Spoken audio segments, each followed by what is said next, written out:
সদ্য প্রকাশ পাওয়া বিসিবির কেন্দ্রীয় চুক্তির তালিকা নিয়ে চলছে অনেক আলোচনা সমালোচনা, যেখানে অনেক ক্রিকেটারের নাম দেখে যেমন সমালোচনা হচ্ছে, তেমনি সমালোচনা হচ্ছে অনেকের নাম না দেখে। তবে 22 ক্রিকেটারের এই তালিকায় একজনের নাম না দেখে খটকা লাগতে পারে ক্রিকেট প্রেমীদের। তিনি ইবাদত হোসেন চৌধুরী। শেষ কয়েক বছরে সেন্ট্রাল কন্ট্রাক্টের নিয়মিত এই নামটি এবার নেই।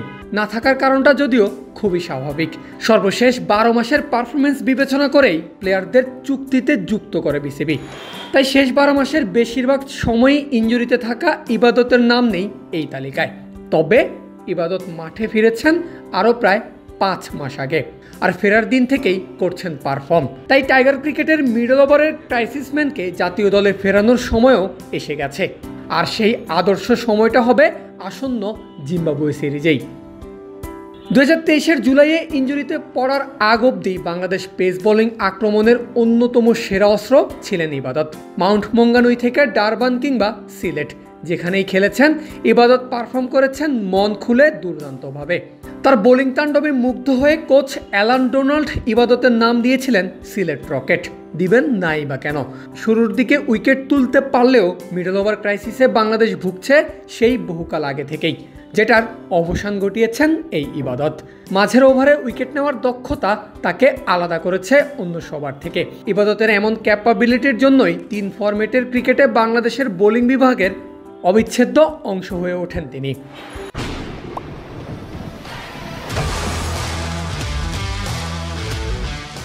এরপর ইনজুরির থাবায় মিস করেছেন 2টা বিশ্বকাপ। টিভিতে বসে দেখতে হয়েছে একটা বিপিএলও।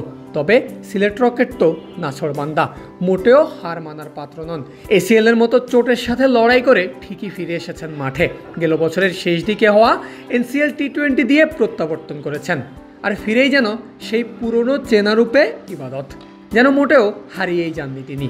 এনসিএল টি20-তে 5 ম্যাচে বল করেছেন 17 ওভার 4 বল। সেখান থেকে মাত্র 6.34 ইকোনমিতে তুলেছেন 10টা উইকেট। এটা দুর্দান্ত কামব্যাক নয়তো আর কি।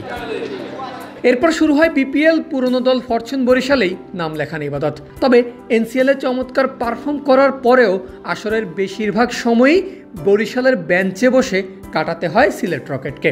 তবে রিপন মণ্ডল যখন পারফর্ম করতে ব্যর্থ হয়, তখন শেষ 5 ম্যাচে সুযোগ আসে ইবাদতের, যেখানে 4 উইকেটের পাশাপাশি ছিল ফাইনালে মিডল ওভারে নেওয়া খাজা নাফির গুরুত্বপূর্ণ উইকেট, যে উইকেটই বরিশালকে এনে দিয়েছিল প্রথম ব্রেক থ্রু।